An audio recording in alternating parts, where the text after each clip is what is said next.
Program BA, Subject Psychology, Semester 4, Session number 23, Session number 23, Lifespan Development, Unit 2, Early Adulthood, ಜೀವಿತಾವಧಿಯ ವಿಕಾಸ, Unit 2, ಪೂರ್ವ ವಯಸ್ಕಾವಧಿ.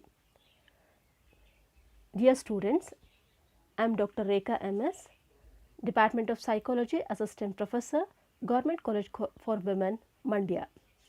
ಪ್ರೀತಿಯ ವಿದ್ಯಾರ್ಥಿಗಳೇ, ನಾನು ಡಾಕ್ಟರ್ ರೇಖಾ MS, ಸಹಾಯಕ ಪ್ರಾಧ್ಯಾಪಕಿ, ಮನಃಶಾಸ್ತ್ರ ವಿಭಾಗ, ಮಹಿಳಾ ಸರ್ಕಾರಿ college, Mandya. Today we will be knowing much more about non-marital lifestyles, in that single life and cohabitation. Single life and cohabitation.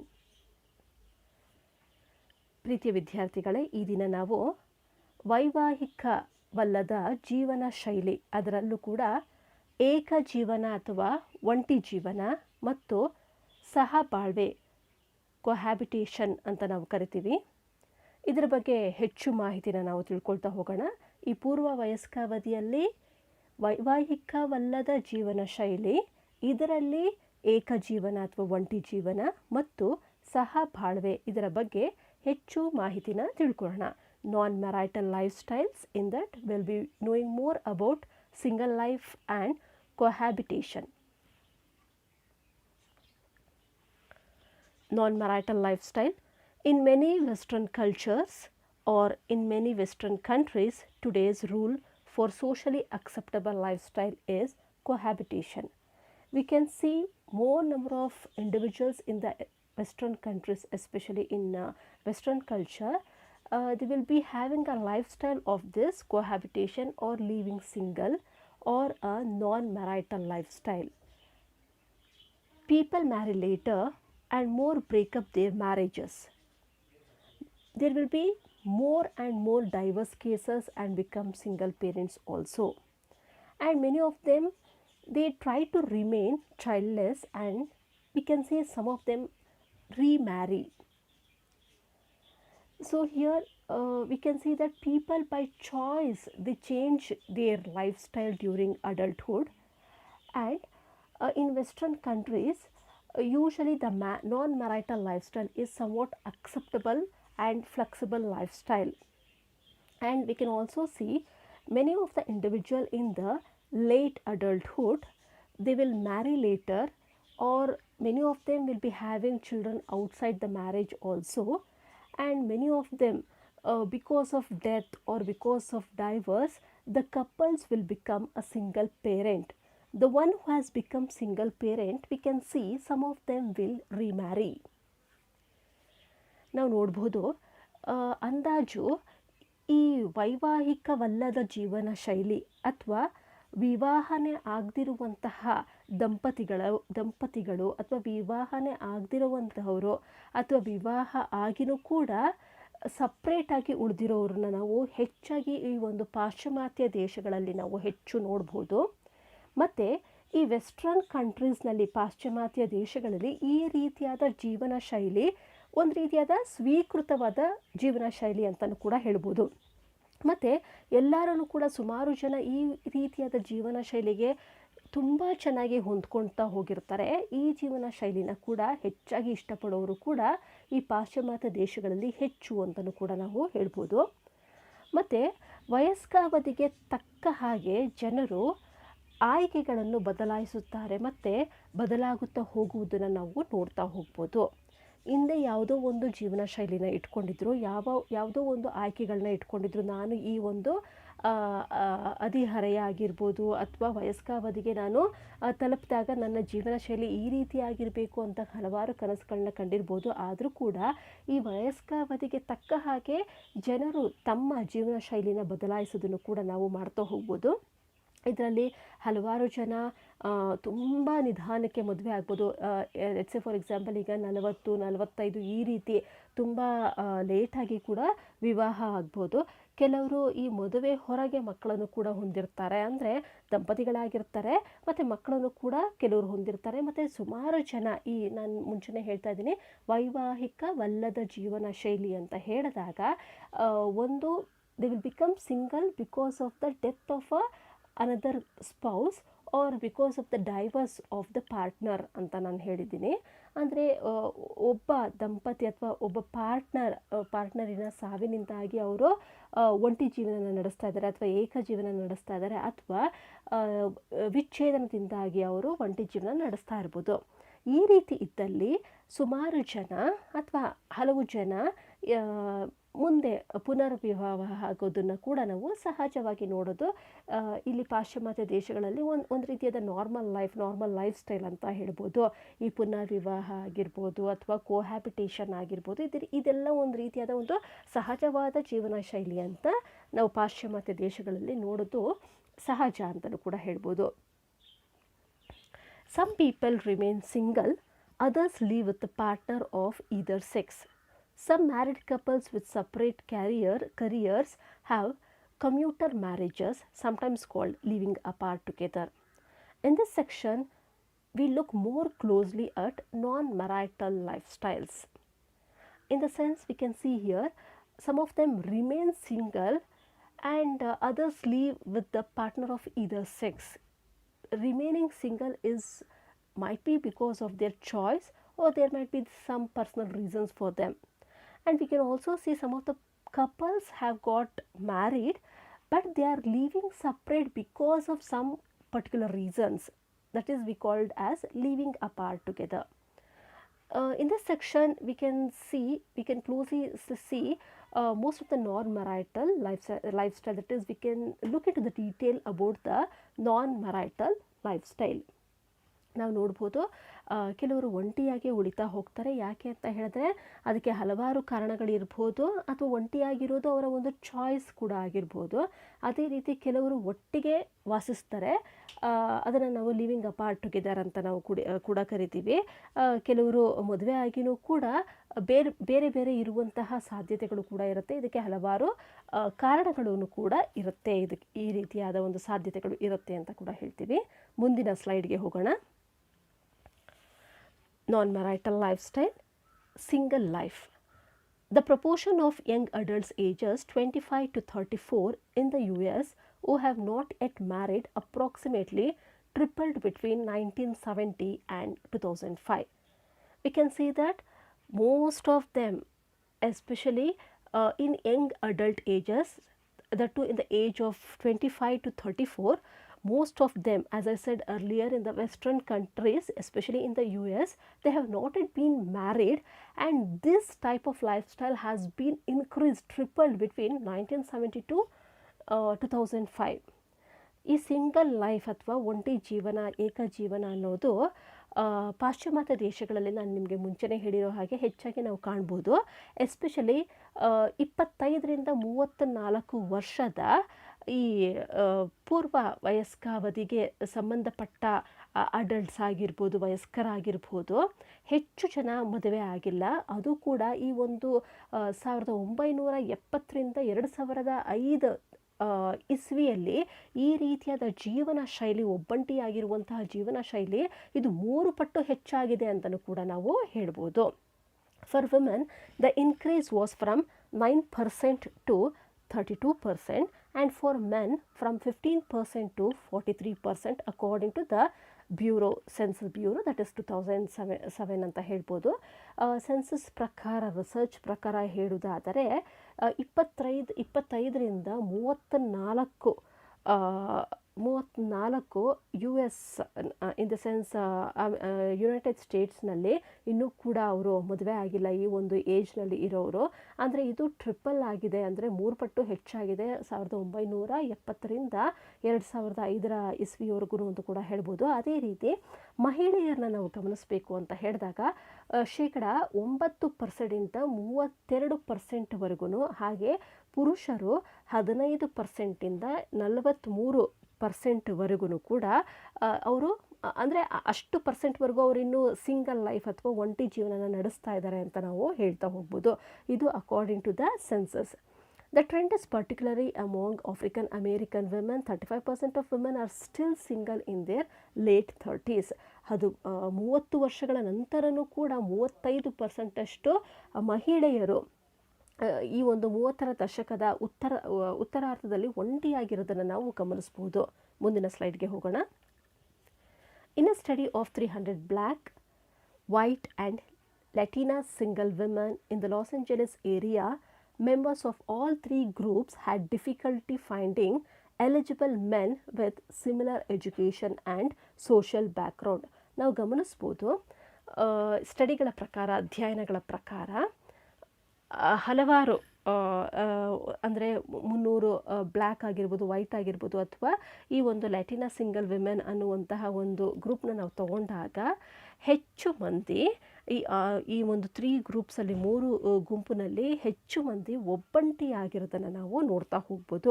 ಒಬ್ಬಂಟಿ ಜೀವನನ ಅವರು ನಡೆಸ್ತಾ ಇರೋದನ್ನು ನಾವು ನೋಡ್ಬೋದು. ಯಾಕೆ ಅಂತ ಹೇಳಿದ್ರೆ ಅವರಿಗೆ ಸರಿಯಾದ ಅಥವಾ ಸಮಾನ ಹೊಂದಿರುವಂತಹ ಶಿಕ್ಷಣ ಹೊಂದಿರುವಂತಹ ಒಂದು ಪುರುಷ ಕಂಡು ಬರ್ತಿಲ್ಲ. ಅದರ ಜೊತೆಗೆ ಸಾಮಾಜಿಕ ಹಿನ್ನೆಲೆ ಹೊಂದಿರುವ ಸರಿಸಮನಾದ ಸಾಮಾಜಿಕ ಹಿನ್ನೆಲೆ ಹೊಂದಿರುವ ಅರ್ಹ ಪುರುಷರು ಇನ್ನೂ ಕಂಡು ಬಂದಿಲ್ಲ. ಆದ್ದರಿಂದ ಅವರು ಒಂಟಿ ಜೀವನನ ನಡೆಸ್ತಾ ಇದ್ದಾರೆ ಅಂತ ಮಾಹಿತಿಗಳು ಹೇಳ್ತಾ ಇದೆ. ಅದೇ ರೀತಿ African American women whose average age was 40 seemed relatively untroubled by the situation. This is because they saw singlehood as normative in their ethnic group.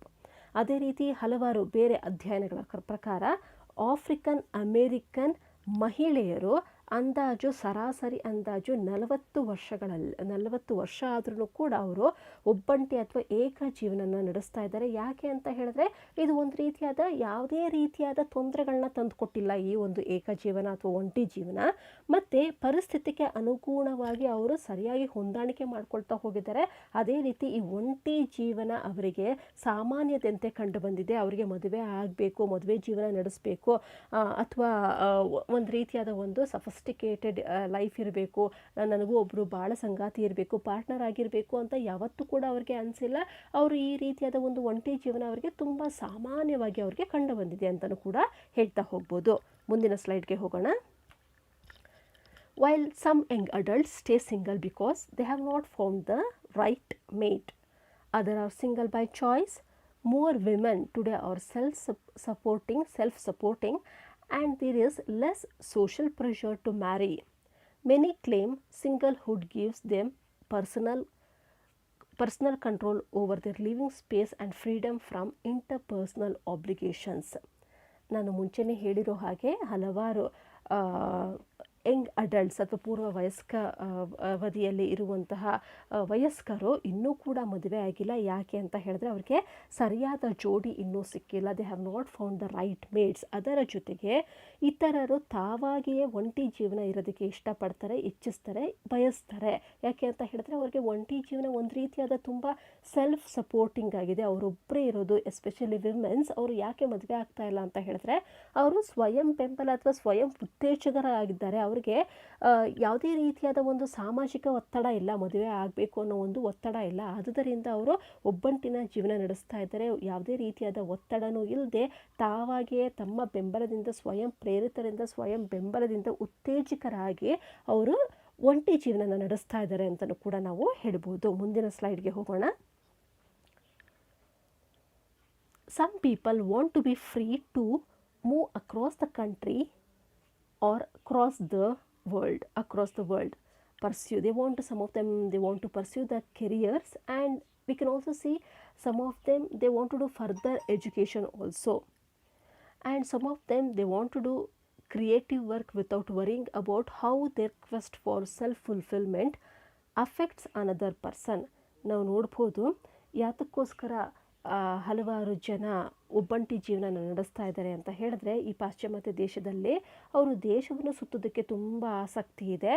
ಅದರ ಜೊತೆಗೆ ವೃತ್ತಿ ಜೀವನವನ್ನು ಅವರು ಮುಂದುವರಿಸಲಿಕ್ಕೆ ಆಸಕ್ತಿ ಪಟ್ಟಿದ್ದಾರೆ. ಅವರ ಒಂದು ಕೆರಿಯರ್ಸ್, ಅವರ ಒಂದು ವೃತ್ತಿಯ ಜೀವನ, ಅವ್ರಿಗೆ ವೃತ್ತಿ ಜೀವನದಲ್ಲಿ ಯಾವುದೇ ರೀತಿಯಾದ ಒಂದು ಅಡೆತಡೆಗಳು ಬಾರದಂತೆ ಅವರು ಒಬ್ಬಂಟಿಯಾಗಿ ವೃತ್ತಿ ಜೀವನನ ಮುಂದುವರಿಸೋದಕ್ಕೆ ಅವರು ಆಸಕ್ತಿ ಪಟ್ಟಿದ್ದಾರೆ.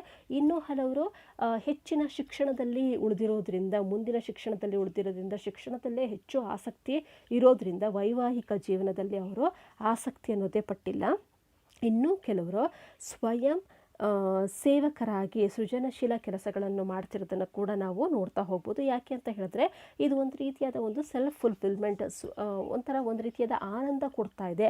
ಮದುವೆಯಾಗಿ ಒಂದು ಗೊಂದಲದಲ್ಲಿ ಜಂಜಾಟದ ಜೀವನ ನಡೆಸೋದು ಬದಲು ಒಂದು ರೀತಿಯಾದ ಒಂದು ಸ್ವಯಂ ಸೇವಕರಾಗಿ ಬೇರೆಯವರಿಗೆ ತಮ್ಮಿಂದ ಸಹಾಯ ಆಗೋದಕ್ಕೆ ಅವರು ಮುಂದಾಗಿದ್ದಾರೆ ಅಂತಲೂ ಕೂಡ ನಾವು ಹೇಳ್ತಾ ಹೋಗ್ಬೋದು.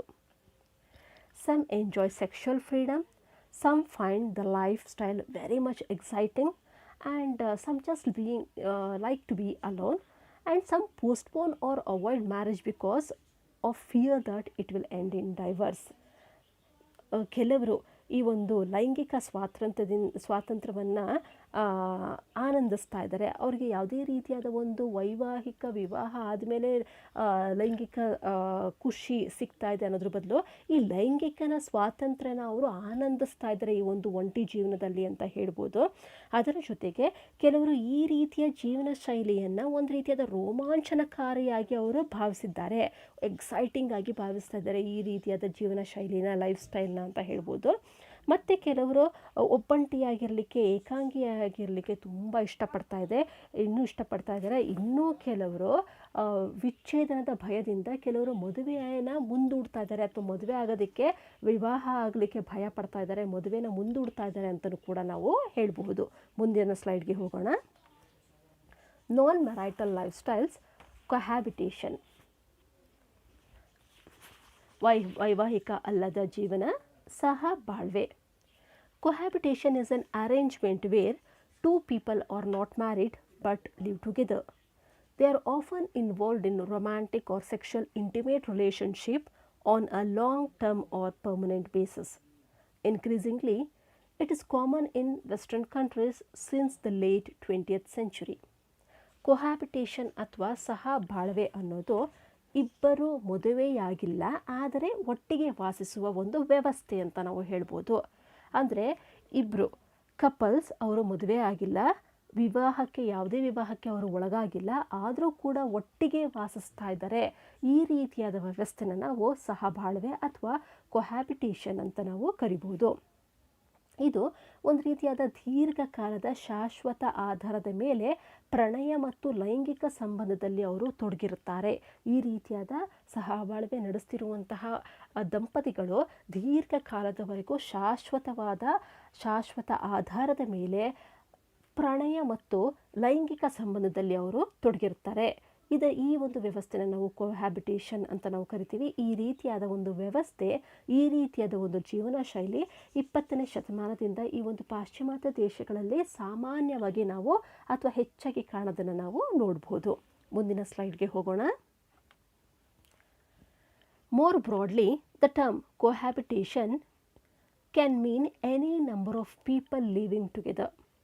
To cohabit in a broad sense means to coexist. ಅಂದರೆ ಕೊಹ್ಯಾಬಿಟೇಷನ್ ಅಥವಾ ಸಹಬಾಳ್ವೆ ಅನ್ನೋದು ಹೆಚ್ಚು ಜನ ಒಟ್ಟಿಗೆ ಇರೋದನ್ನು ಕೂಡ ನಾವು ಸಹಬಾಳ್ವೆ, ಕೊಹ್ಯಾಬಿಟೇಷನ್ ಅಂತ ನಾವು ಕರಿತಾ ಹೋಗ್ತೀವಿ. ಮತ್ತು ಕೊಹ್ಯಾಬಿಟ್ ಅನ್ನೋದು ನಾವು ಕೋಎಕ್ಸಿಸ್ಟ್, ಸಹಬಾಳ್ವೆ ಅಂತಲೂ ಕೂಡ ಕರಿತೀವಿ. The origin of the term comes from the mid-16th century from the Latin cohabitere, from co means together and habitare means dwell. ಕೋ ಅಂತ ಹೇಳಿದ್ರೆ ಟುಗೆದರ್ ಅಥವಾ ಒಟ್ಟಿಗೆ ಎಂದರ್ಥ. ಅದೇ ರೀತಿ ಹ್ಯಾಬಿಟೇರ್ ಅಂದರೆ ವಾಸಿಸು, ಡ್ವೆಲ್ ಅಂದರೆ ವಾಸಿಸು ಅಂತ ಅರ್ಥ. ಒಟ್ಟಿಗೆ ವಾಸಿಸುವ ವ್ಯವಸ್ಥೆನ ನಾವು ಕೊಹ್ಯಾಬಿಟೇರ್ ಅಂತ ಕರಿತಾ ಹೋಗ್ತೀವಿ ಅಥವಾ ಕೊಹ್ಯಾಬಿಟೇಷನ್ ಅಂತ ಕರಿತಾ ಹೋಗ್ತೀವಿ. ಮುಂದಿನ ಸ್ಲೈಡ್ಗೆ ಹೋಗೋಣ.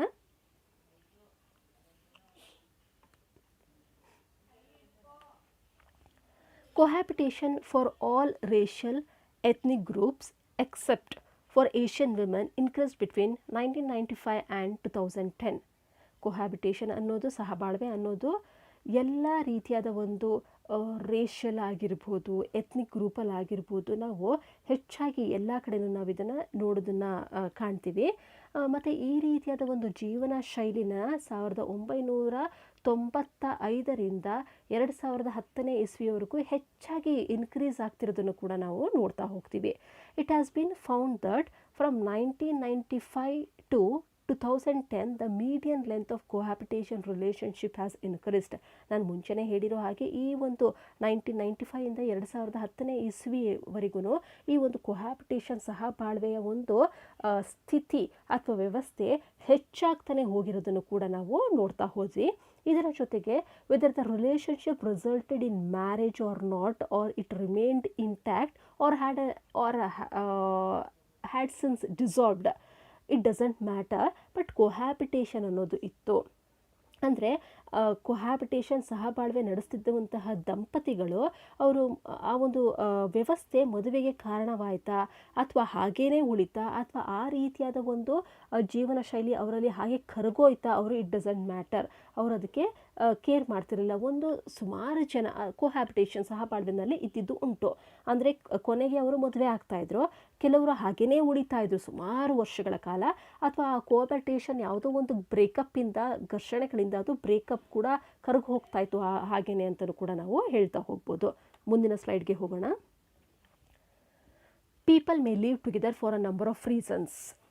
ಈ ಕೋಹ್ಯಾಬಿಟೇಷನ್ ಸಹಬಾಳ್ವೆ ಯಾತಕ್ಕೋಸ್ಕರ ಇನ್ನೂ ಇನ್ಕ್ರೀಸ್ ಆಗ್ತಾ ಹೋಗ್ತಾ ಇದೆ, ಯಾಕೆ ಇದು ಸಾಮಾನ್ಯವಾಗಿ ಉಳಿದಿದೆ ಅಂದರೆ ಇದಕ್ಕೆ ಹಲವಾರು ಕಾರಣಗಳಿದೆ. ಈ ಹೆಚ್ಚಿನ ಜನರು ಹೆಚ್ಚಿನ ಕಾರಣಗಳಿಗಾಗಿ ಈ ಕೋಹ್ಯಾಬಿಟೇಷನ್ ಅನ್ನೋ ಒಂದು ವ್ಯವಸ್ಥೆನ ಅವರು ಒಪ್ಕೊಂಡಿದ್ದಾರೆ, ಈ ಒಂದು ವ್ಯವಸ್ಥೆಯಲ್ಲಿ ವಾಸಿಸ್ತಾ ಇದ್ದಾರೆ. ಯಾಕೆ ಅಂತ ನಾವು ನೋಡೋಣ. Cohabitation could live together in order to cohabitants could live together in order to save money. Lower income individuals facing financial uncertainty may delay or avoid marriage. ಈ ಕೋಹ್ಯಾಬಿಟೇಷನ್ ಅಥವಾ ಬಾಳ್ವೆನಲ್ಲಿ ಇರುವಂತಹ ದಂಪತಿಗಳು ಯಾಕೆ ಈ ರೀತಿಯಾದ ವ್ಯವಸ್ಥೆನ ಆಯ್ಕೆ ಮಾಡ್ಕೊಳ್ತಾ ಇದ್ದಾರೆ ಅಂದರೆ, ಒಂದು ಹಣ ಉಳಿಸ್ಲಿಕ್ಕೋಸ್ಕರ ಒಂದೇ ಮನೆಯಲ್ಲಿ ಆಗಿರ್ಬೋದು, ಒಂದೇ ಒಂದು ವ್ಯವಸ್ಥೆನ ಶೇರ್ ಮಾಡಿಕೊಂಡು ಅವರು ವಾಸಿಸ್ಬೋದು. ಅದೇ ರೀತಿ ಆ ರೀತಿಯಾದ ಒಂದು ವ್ಯವಸ್ಥೆ ಅವರಿಗೆ ತುಂಬ ಅನುಕೂಲವಾಗಿದೆ, ಅದಕ್ಕೋಸ್ಕರ ಅವರು ಈ ಒಂದು ಕೋಹ್ಯಾಬಿಟೇಷನ್ನ ಅವರು ಇಷ್ಟಪಟ್ಟಿದ್ದಾರೆ. ಮತ್ತು ಇನ್ನೊಂದೇನು ಅಂದರೆ, ಈ ವಸತಿ ಹುಡುಕಾಟುವ ಒಂದು ಅಗತ್ಯವಿರೋದಿಲ್ಲ, ಒಂದು ಆರ್ಥಿಕ ಸಮಸ್ಯೆ ಇರೋದಿಲ್ಲ, ಕಡಿಮೆ ಆದಾಯದಲ್ಲೇ ಆರಾಮಾಗಿ ಅವರು ಒಟ್ಟಿಗೆ ಇರ್ಬೋದು, ಮತ್ತು ಮದುವೆಗೆ ಪಾವತಿಸಲು ಸಾಕಷ್ಟು ಅವರಿಂದ ಒಂದು ಆರ್ಥಿಕ ವ್ಯವಸ್ಥೆ ಇರೋದಿಲ್ಲ. ಮತ್ತು ಇದೊಂದೇ ಕಾರಣ ಅಲ್ಲ, ಒಂದು ಆರ್ಥಿಕ ಸಂಕಷ್ಟದಿಂದ ಅವರು ಕೂಡ ದೂರ ಇರ್ಬೋದು.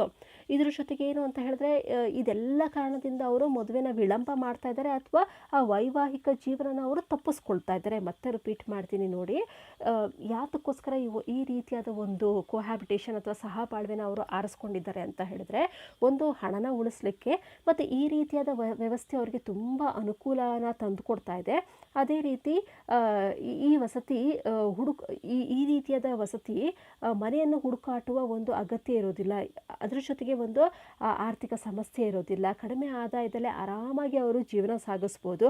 ಮತ್ತು ಮದುವೆ ಖರ್ಚು ಇದರಿಂದ ಎಲ್ಲ ಅವರು ಆರಾಮಾಗಿ ಹೊರಗಡೆ ಬರ್ಬೋದು, ಆರ್ಥಿಕ ಸಂಕಷ್ಟ ಇಲ್ಲದೇ ಅವರು ಸುಖವಾಗಿ ಬಾಳ್ಬೋದು. ಎಲ್ಲ ರೀತಿಯಾದ ತೃಪ್ತಿ, ಸಂತೋಷ, ಸ್ಯಾಟಿಸ್ಫ್ಯಾಕ್ಷನ್ ಅಲ್ಲಿ ಸಿಗ್ತಿರೋದ್ರಿಂದ ಮದುವೆ ಯಾತಕ್ಕೆ ಅನ್ನೋ ಒಂದು ಪ್ರಶ್ನೆ ಅವ್ರಿಗೆ ಉಳಿಯುತ್ತೆ. ಅದರ ಜೊತೆಗೆ ಮದುವೆ ಅನ್ನೋದನ್ನು ಅವರು ವಿಳಂಬ ಮಾಡ್ತಾ ಬರ್ಬೋದು ಅಥವಾ ಅದರಿಂದ ತಪ್ಪಿಸ್ಕೊಂಡು ಹೋಗೋದಕ್ಕೆ ಅವರಿಗೆ ಒಂದು ಒಳ್ಳೆಯ ಚಾನ್ಸ್ ಅಂತಲೂ ಕೂಡ ಕರಿತಾ ಹೋಗ್ಬೋದು.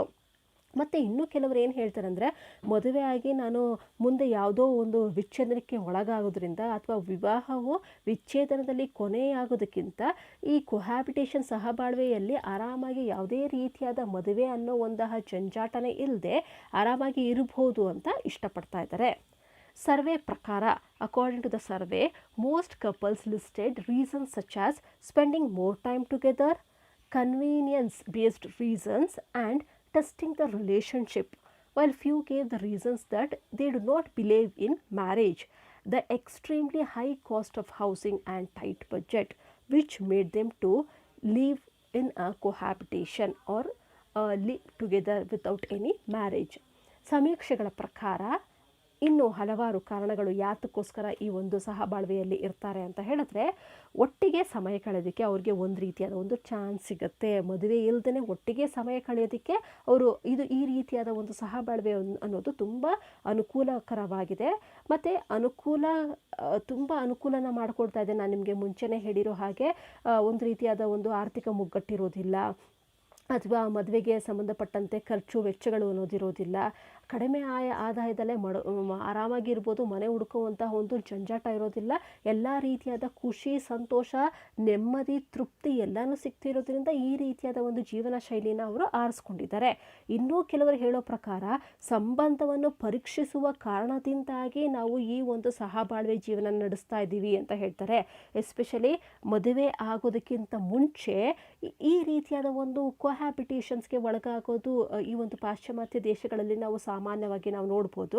ಅಂದರೆ ಈ ಮದುವೆ ಆದಮೇಲೆ ಮದುವೆ ಅನ್ನೋದು ಅಥವಾ ನಮ್ಮ ಜೀವನ ತುಂಬ ಹೆಚ್ಚು ಕಾಲ ಇರುತ್ತಾ, ನಾವು ಒಟ್ಟಿಗೆ ಇರ್ತೀವ ಅನ್ನೋದನ್ನು ಮುಂಚೆನೇ ನಾವು ಪರೀಕ್ಷೆ ಮಾಡ್ತಾ ಇದ್ದೀವಿ, ಈ ಸಂಬಂಧನ ಮುಂಚೆನೇ ಪರೀಕ್ಷೆ ಮಾಡ್ತಾ ಇದ್ದೀವಿ. ಅದಕ್ಕೋಸ್ಕರ ಸಂಬಂಧವನ್ನು ಪರೀಕ್ಷಿಸುವ ಕಾರಣದಿಂದಾಗಲಿ ನಾವು ಈ ಒಂದು ಸಹಬಾಳ್ವೆಯ ಜೀವನನ ನಡೆಸ್ತಾ ಇದ್ದೀವಿ ಅಂತಲೂ ಕೂಡ ಹೇಳಿದ್ದಾರೆ.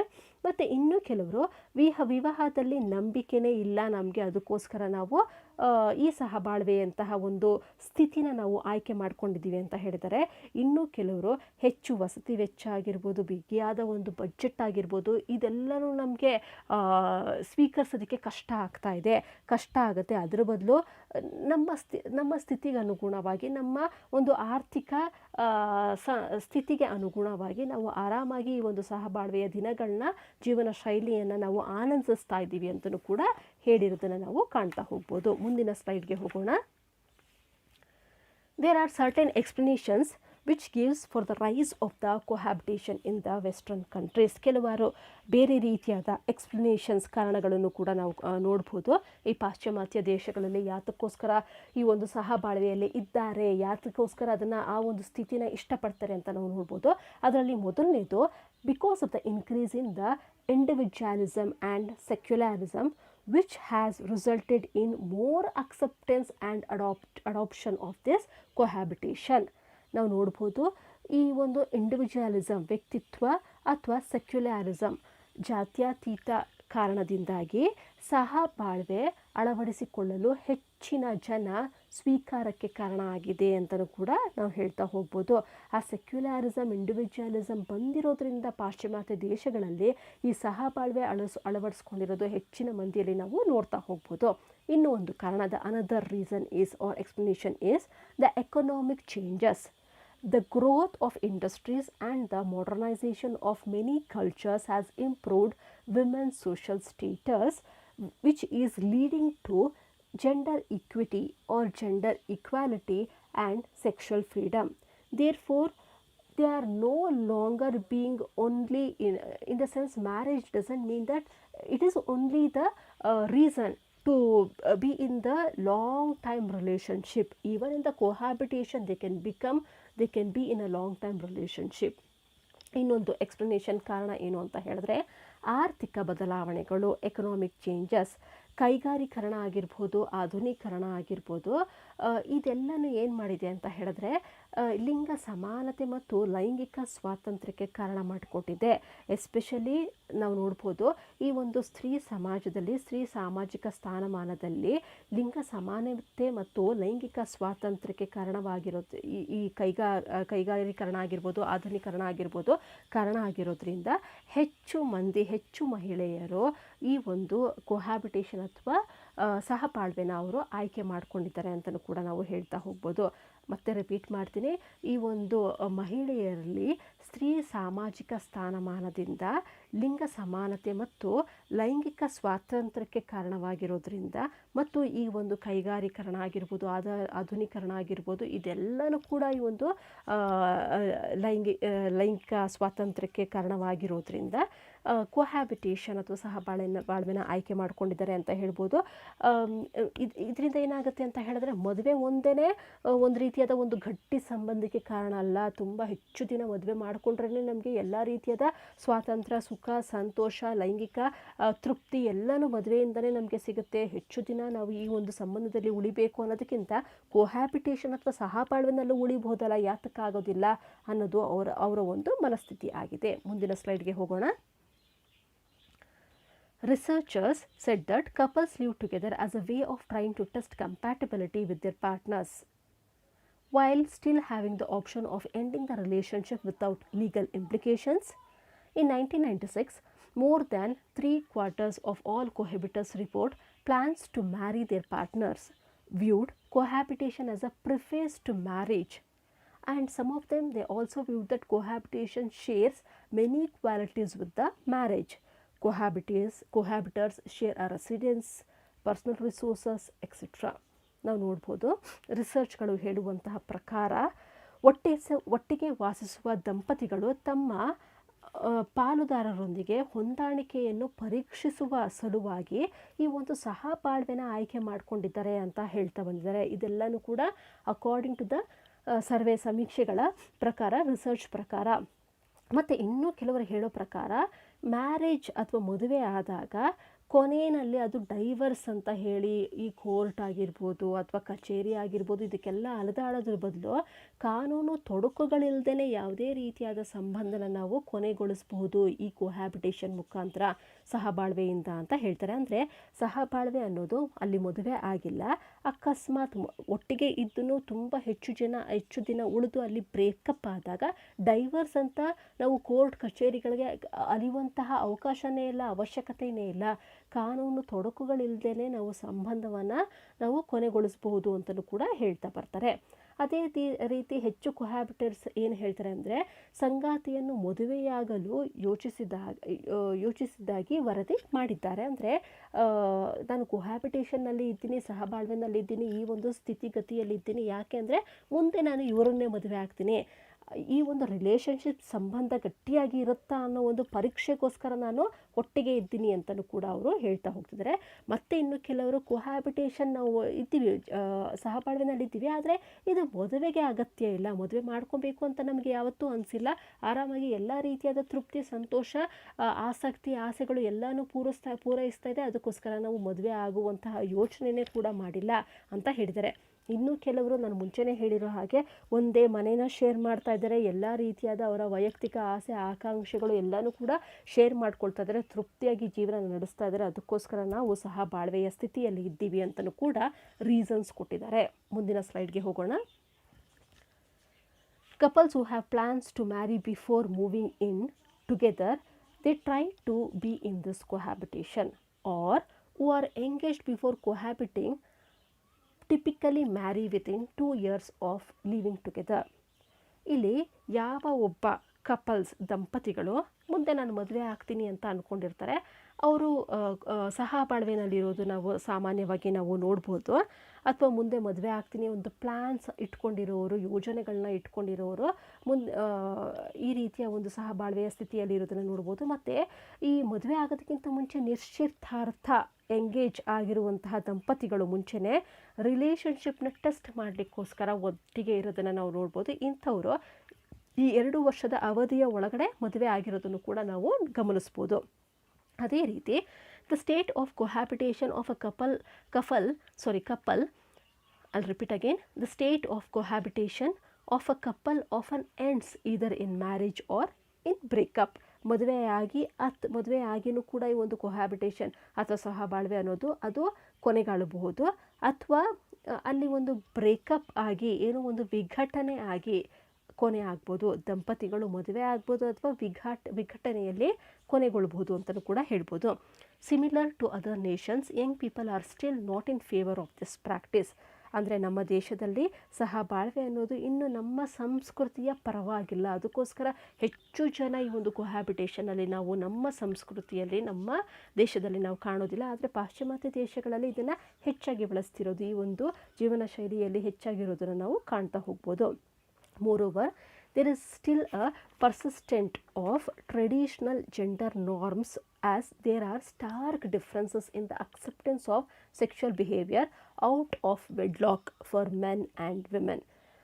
ನಾವು ನೋಡೋ ಹಾಗೆ ಈ ಒಂದು ಸಾಂಪ್ರದಾಯಿಕ ಲೈಂಗಿಕ ಪಾತ್ರಕ್ಕೆ ಆದ್ಯತೆ ನೀಡ್ತಾರೆ ನಮ್ಮ ಒಂದು ಸಂಸ್ಕೃತಿ, ನಮ್ಮ ಒಂದು ದೇಶ. ಆದರೆ ಸಹಬಾಳ್ವೆಗೆ ಅವರು ಹೆಚ್ಚು ಆದ್ಯತೆಯನ್ನು ನೀಡೋದಿಲ್ಲ. ಲೈಂಗಿಕ ನಡವಳಿಕೆನ ನಾವು ಒಪ್ಕೊಳ್ಬೇಕು ಅಂತ ಹೇಳಿದ್ರೆ ಅದು ಮದುವೆಯಿಂದನೇ ಸಾಧ್ಯ, ಒಂದು ವೆಡ್ಲಾಕಿಂದನೇ ಸಾಧ್ಯ. ಹೆಣ್ಣು ಮತ್ತು ಗಂಡು ಮದುವೆ ಆದ ನಂತರನೇ ಈ ಒಂದು ಲೈಂಗಿಕ ಸಂಪರ್ಕ ಇಟ್ಕೊಬೇಕು, ಲೈಂಗಿಕ ತೃಪ್ತಿಯನ್ನು ಕಾಣಬೇಕು ಅನ್ನೋದು ನಮ್ಮ ಸಾಂಪ್ರದಾಯಿಕ ಅಥವಾ ನಮ್ಮ ಒಂದು ಸಾಂಪ್ರದಾಯಿಕ ಪಾತ್ರವಾಗಿದೆ. ಆದ್ದರಿಂದ ಈ ಒಂದು ಸಹಬಾಳ್ವೆ ಅನ್ನೋದು ನಮ್ಮ ದೇಶದಲ್ಲಿ ನಮ್ಮ ಸಂಸ್ಕೃತಿಯ ಪರವಾಗಿಲ್ಲ. ಆದರೆ ಬೇರೆ ಕಡೆ ನಾವು ಇದನ್ನು, ಬೇರೆ ದೇಶಗಳಲ್ಲಿ ಇದನ್ನು ಹೆಚ್ಚಾಗಿ ಕಾಣೋದನ್ನು ನಾವು ನೋಡ್ಬೋದು. ರಿವಿಷನ್ಗೆ ಬರೋಣ, ಕನ್ಕ್ಲೂಷನ್ಗೆ. People marry later, more people have children outside of marriage and more break up their marriages, while some young adults stay single because they have not found the right mates, others are single by choice. More women today are self-supporting and there is a less social pressure to marry for them. There are many other factors to be single which I have listed earlier. Cohabitation is an arrangement where two people are not married but they are living together. Cohabitations could live together, cohabitators or cohabitants could live together in order to save money and other benefits. The state of cohabitation of a couple often ends either in marriage or in a breakup. Similarly, in our nations, young people are not or still not in favor of this practice because in our nation, marriage is the only reason for the sexual satisfaction. Thank you students. ನಿಮಗೆಲ್ಲರಿಗೂ ಕೂಡ ಈ ಒಂದು ವೈವಾಹಿಕವಲ್ಲದ ಜೀವನ ಶೈಲಿ, ಇದರಲ್ಲೂ ಕೂಡ ಏಕಜೀವನ ಅಥವಾ ಒಂಟಿ ಜೀವನ ಮತ್ತು ಸಹಬಾಳ್ವೆ ಅನ್ನೋದು, non marital lifestyle, single life, cohabitation ಅನ್ನೋದು ನಿಮಗೆ ಪೂರ್ತಿಯಾಗಿ ಅರ್ಥ ಆಗಿದೆ ಅಂತ ಭಾವಿಸಿದ್ದೀನಿ. ಇದರ ಬಗ್ಗೆ ಇನ್ನೂ ಹೆಚ್ಚಿನ ಮಾಹಿತಿನ ನಾವು ಮುಂದಿನ ಸ್ಲೈಡಲ್ಲಿ ನೋಡೋಣ. ಧನ್ಯವಾದಗಳು. Thank you students.